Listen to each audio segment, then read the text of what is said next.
Salutations everybody, it is Maddie here today and we're sitting down to talk about Xbox's big plan where the seeds were planted around 2017, 2018, and I feel this week has highlighted a lot of it coming to fruition. These types of plans involve Game Pass, studios Xbox has acquired, the gradual rollout of first-party games. You see, for a lot of Xbox fans, 2022 was supposed to be the time we're popping bottles and we're celebrating as finally the generation has begun for them. Everything got pushed back with Redfall and Starfield, and it feels like 2023 is that do or die year, like y'all gotta deliver, but this also should be the year that a lot of other stuff you invested in pays off. And we're beginning to see that. So in this more news/discussion oriented video, I want to highlight some things happening recently that showcase Xbox's big play all those years ago is starting to pay off all these years later. And it's funny because it just goes to show when you look at the Xbox One era versus the Series X and S era,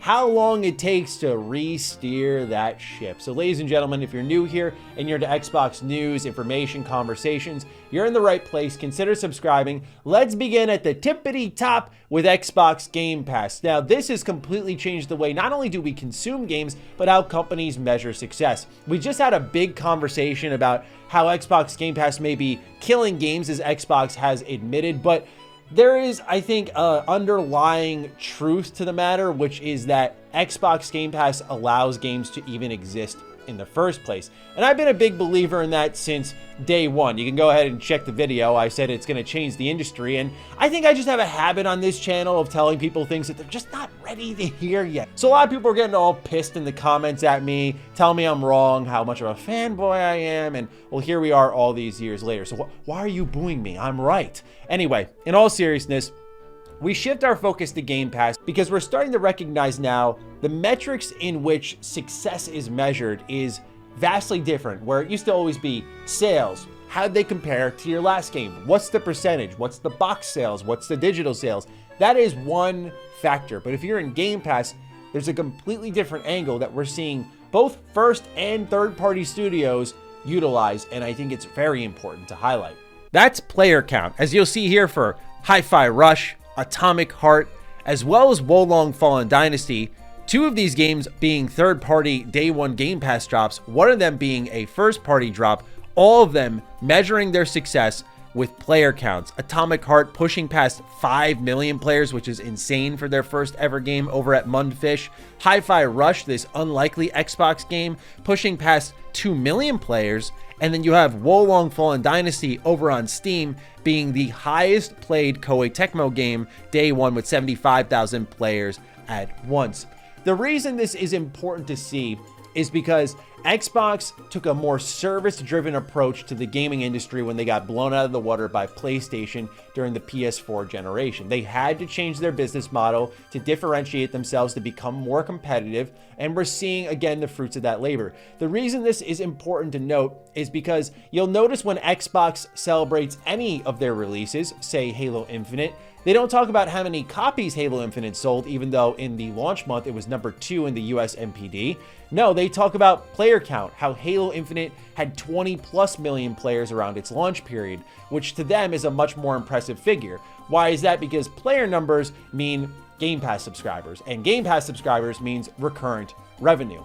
As I said many years ago, and as I'll say again until the cows come home, Game Pass is going to change the way that we consume games in positive and negative ways. As someone who's very much into the preservation of games, do I have my reservations as we go in this direction? Yes. But the affordability of video games has never been better with the likes of Game Pass, Humble Bundle, PS Plus, all these subscription services allowing us to pick up our games for super cheap, even though they're the biggest and most high budgets we've seen in gaming ever.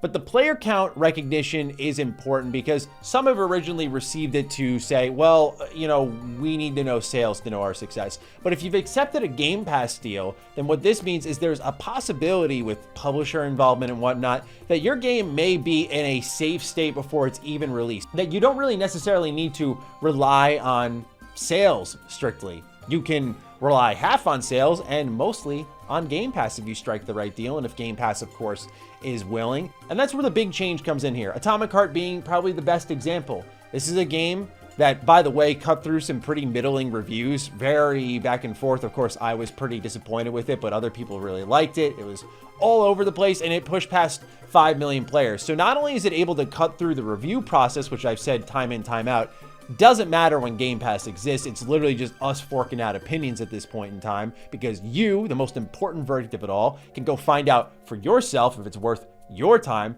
But when it comes to Atomic Heart, you see 5 million players, they can measure that as a level of success. It can do sales because they are already a part of Game Pass, where likely the dev fees have been covered. So that's one way Xbox's big play is paying off. More and more developers are adopting the day one Game Pass mantra. Does that mean everyone's going to? No, as I've said before, Game Pass works for particular games at particular times. Some devs want to wait out and see, how many copies can we sell of this game before we take the Game Pass bag? And I'm not currently privy to the information of, okay, what happens when you get a day one Game Pass bag versus a 6 months to a year later bag? I'd imagine it's a little bit less, but again, you're seeing Xbox start to have that return on investment in the service. Higher quality, lower quantity. If you pay attention to the Game Pass rollout, you're going to notice that pretty much Xbox is dropping a couple of games, a handful of games each month. That's very different from the past couple of years where they've been pouring it on hard. And I like that approach. Shower me with games. But for example, in this month, it was bookended by Wo Long Fallen Dynasty and MLB The Show 23. And I think that's important to point out because in the middle of that wasn't a terrible amount, but you have two high quality day one Game Pass games. So what would you rather have?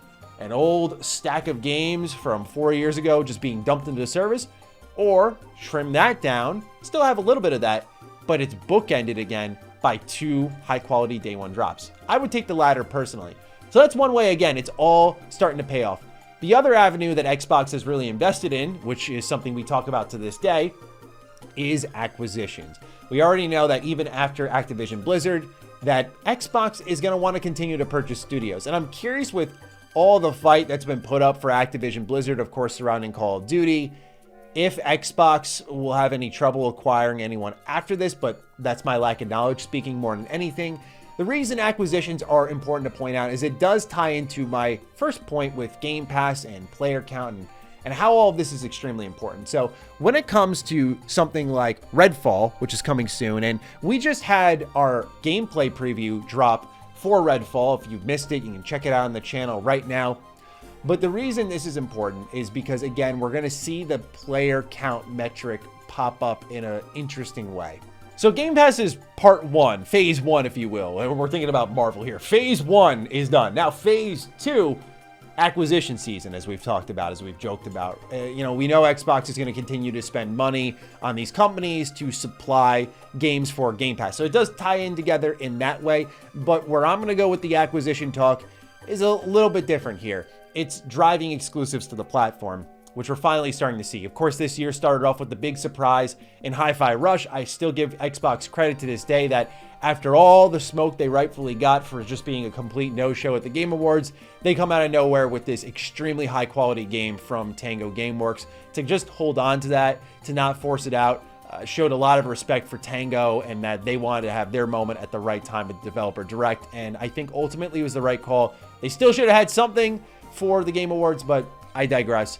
Point being is it started off with that game at the top of the year, and moving through, we now know that Xbox is going to deliver games like Minecraft Legends, and I'd say more importantly for at least my audience is Redfall. Redfall we just dropped our preview for, and we're going to see how Xbox has become a little bit more aggressive in this department with exclusives, and it's to be expected with the money that's spent, but it does to some degree contradict what Phil has said in the past. So again, Redfall was a game we went hands-on with, and because there was a hands-on session with multiple outlets and also influencers and content creators, there were interviews done with multiple high-profile figures within Arcane, one of them being Harvey Smith, who sat down with IGN France to talk about what was going on with Redfall and its exclusivity, and he revealed something I think that's pretty significant, where he says, "We were acquired by Microsoft, and it was a change with a capital C. They came in and said, no PlayStation 5, we're focusing on Xbox, PC, and Game Pass. It's not very serious. It's even a good decision, I think. It helps to support Game Pass and have one less platform to worry about, one less complexity." So yes, the obvious thing is happening. Xbox is buying these studios to get exclusive games to their platform, and they are going to outright shut down the development of certain versions of the game. This is absolutely not the first time this has happened on either side of the fence, might I add. But it's still something worth keeping in mind that this is where their investment, their big play, is paying off. They invested in Bethesda. They spent $7 billion. The reason that's important is think of where Xbox would be without Bethesda this year. Think about it. Hi-Fi Rush, Redfall, Starfield. This is literally a year full of Bethesda games. And Xbox has Forza announced. It has Minecraft Legends announced. When we're talking about high-profile games that are attracting all different types of audiences, Bethesda's hard carrying. So that's where their investment is also paying off. But don't worry, other studios they acquired before even Bethesda are going to start to pay off soon, I believe, such as Ninja Theory. So this week, as we record this video, is GDC, the Game Developers Conference, and it's there all these devs meet up and they talk shop and show off the latest tech and games. And as a new developer, I actually find it much more interesting this time around. But what is very exciting for all of us is what they just showed off with Hellblade 2, where they revealed to all of us this new facial capture technology that's being used in Unreal Engine 5, and it is insane. Now, when we saw Hellblade 2 for the first time during the Game Awards, now 2 Game Awards ago, we saw just how good this game looked. I mean, absolutely stunning. And I thought, okay, now we're starting to see more UE5 games. It's probably going to wear off a bit. But then Ninja Theory steps out again and does something like this, and it looks absolutely incredible. And I've said for a while now, and don't y'all let it be right, or else I'm going to go ahead and parade around this opinion too. But I've been saying for a while that I think Ninja Theory should be Xbox's Naughty Dog. The take your time, the take as long as you need studio that comes out with certified bangers.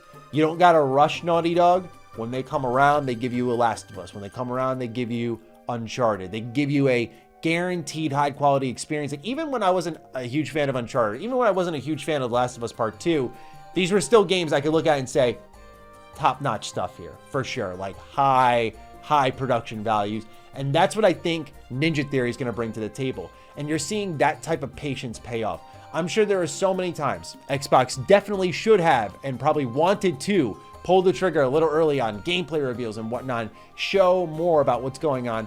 But now we're seeing this year, I think the plan is paying off. And I do expect the public opinion of Xbox to start to shift this year. So watch your favorite major media outlets as they gradually turn into a pro Xbox site, because it is true to some extent that I'm not defending them. Xbox does get a lot of additional crap though, and they've earned some of it because, yeah, they weren't delivering games and gamers are looking for games. But it's become to an extreme at times where I'm not, again, trying to defend them, but it's become obvious. So it's just something to keep your eyes on here. But this is, again, the two-part play on how it's paying off, right? They invested in Game Pass, they invested in these studios, and we're seeing this year how it's all coming together, changing how the teams that they're working with are receiving the success of their games, and how Xbox is making these games possible, and then also how these exclusives they're investing in and in times taking away are, you know, starting to also pay off.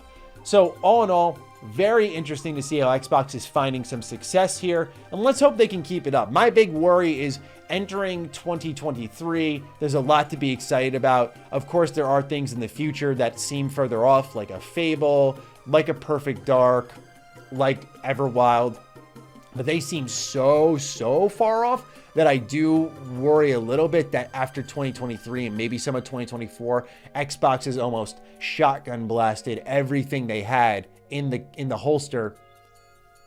I almost worry that Xbox will fire off every round in their revolver and we'll have just an empty chamber after that. It's like, okay, well, what's next? We got to refresh. And I think that's why they're investing in companies like Activision, who are having games out every year, because it can give them a lot more exclusives and a lot more to feed that Game Pass monster. But those are just my general thoughts, ideas, concerns, all that fun stuff. I'm looking forward to seeing your thoughts down below, so please do fire away. Other than that, follow me on Twitter, follow me on Instagram. Those links are in the description down below, and a big thank you to all the patrons, all the members who continue to support the hell out of the content here. Stay sexy, stay active. I love you all.